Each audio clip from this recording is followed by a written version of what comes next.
Well, Hurricane Irma pushing toward Florida, prompting thousands to evacuate. This storm has already caused catastrophic damage in the Caribbean and at least 23 deaths. The Virgin Islands taking a major hit with the hurricane flattening homes and businesses.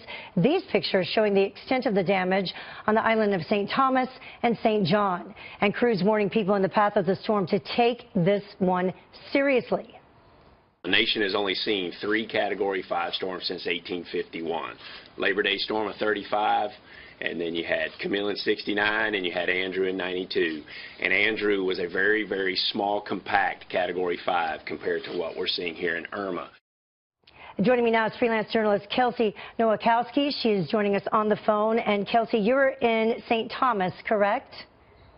Correct. And good morning, Heather. Yes. Good morning. Right now I'm by the port down in St. Thomas, but I weathered the storm on the north side of the island. So you're one of those folks who decided to toughen it out. Is there a reason that you decided to do that? Were you not able to evacuate?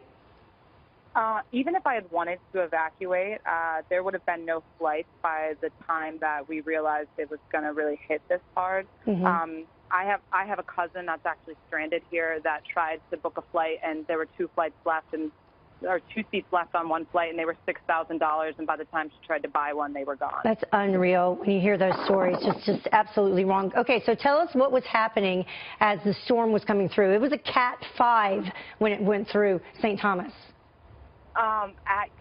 The wind started gusting about in the morning, 6 hours before it really slammed us.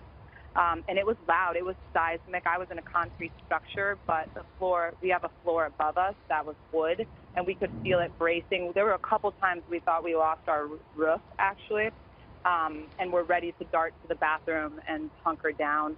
That's the safest place we could be. We were shaking when the eye was over us. We heard a noise that almost sounds like the noise that a movie makes when an alien ship is landing. It was.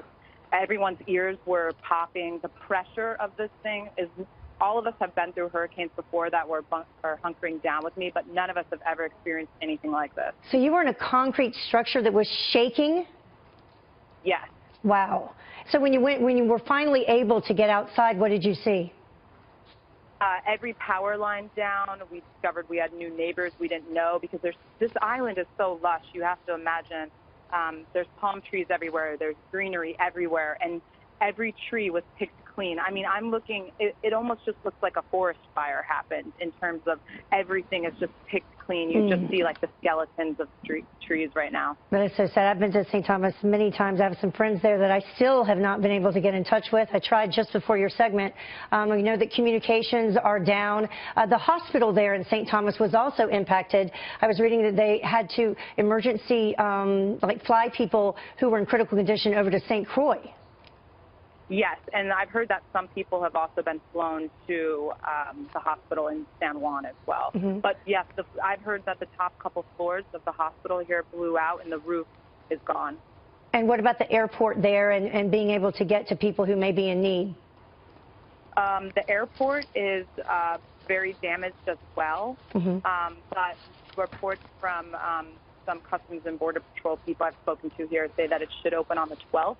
But, I mean, that's going to be with makeshift control towers. People are just going to be boarding. They're not really going to be able to go into the airport. They'll just be boarding flights that are able to land after they clear the airport. And I know that the U.S. military is there now, and they are helping. So Irma is now headed towards Florida. What would you say to people there who decide to do what you did and they're going to ride it out? I would not do that. If anyone in Florida that is in this storm's path should leave. Florida's too flat. It's going to take on way too much water.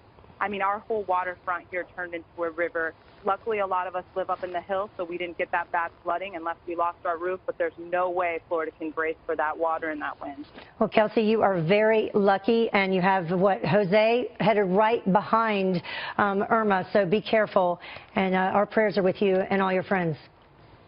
Thank you. Thank you.